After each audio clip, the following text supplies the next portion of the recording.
Give me the leaf. The leaf.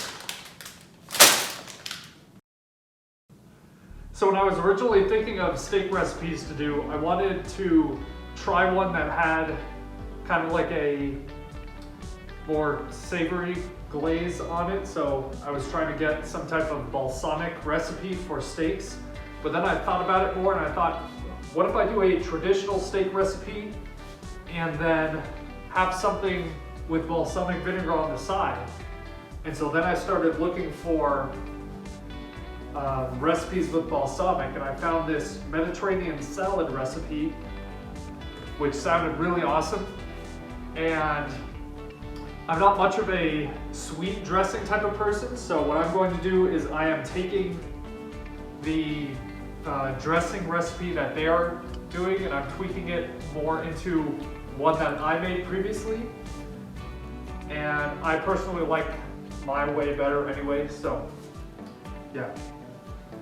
But other than that, they didn't have any avocados that were ripe at the store, so I just got guacamole and I can add that in wherever. I'm pretty sure that's going to be better anyway because guacamole's got some seasonings in it, so it'll add some extra flavor. It'll be good, and all that type of stuff. So yeah.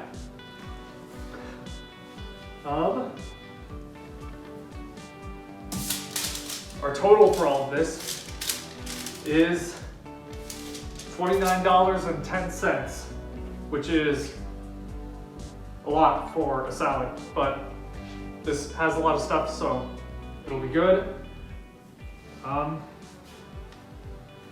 Yeah. Now I just gotta prepare stuff.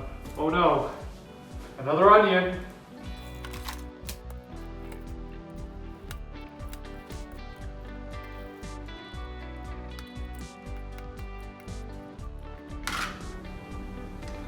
Well, that's pretty much it for the preparation, so I guess we can go ahead and just throw everything together. So there was one thing I forgot. The only pine nuts that I found were in the baking aisle, and these are not toasted, so I'm going to want to toast them beforehand because then it'll give them a more unique flavor. I just kind of Googled how to do that, and apparently you just bake these in the oven for about 5 minutes at 350, and that should do it. So I'll take care of that now, and then we will get started with our assembly.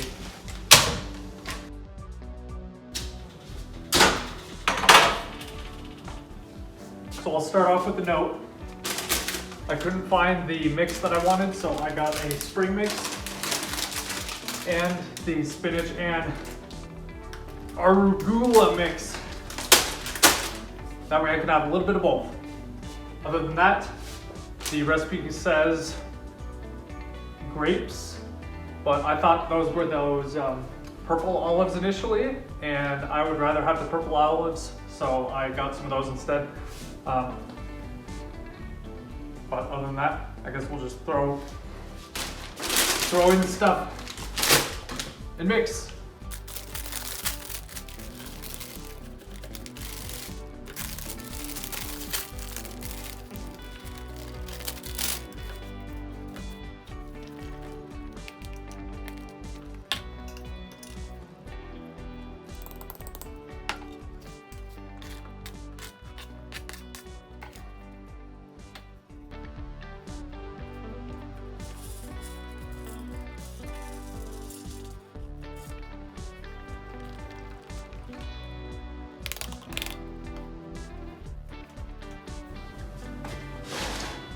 I misjudged how much room I had, so I'm just gonna kind of transfer this so I can mix it properly.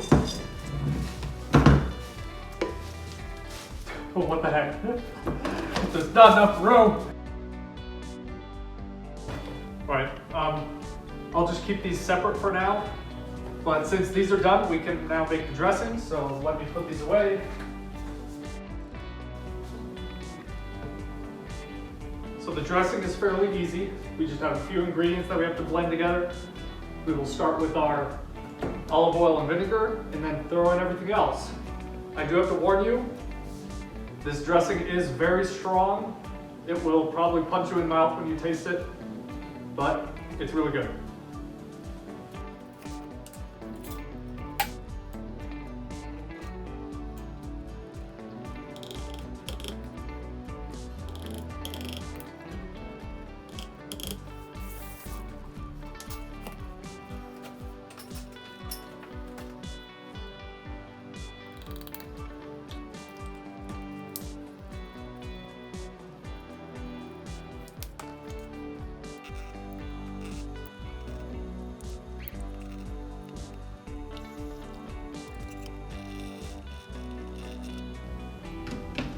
Once that thickens up, you are ready to serve. Or you can put it in the fridge and save it for later. It'll thicken up a little bit more once it's cold. I'm not going to be eating it right now, so I'll be saving this for later, so you will see it in a bit. Well, here's our salad. Bet it looks pretty nice. It's got a lot of good things in there. The dressing is just as exciting as I warned you about, so enjoy that too. And thanks for watching. Well, this salad was definitely really awesome. I totally suggest doing the 2 different greens mix bags for getting it. That way you have a good variety of leaves. You have green leafies to go in there. And my dressing was a little bit on the spicy side, probably because the cayenne. So maybe use about half as much cayenne next time so that it's not so fiery. I don't know. Maybe a little bit less on the curry too, so that it doesn't have so much kind of gritty seasoning in there. But besides that, it's really good. I love this dressing and I hope you enjoy it too. So feel free to try it out.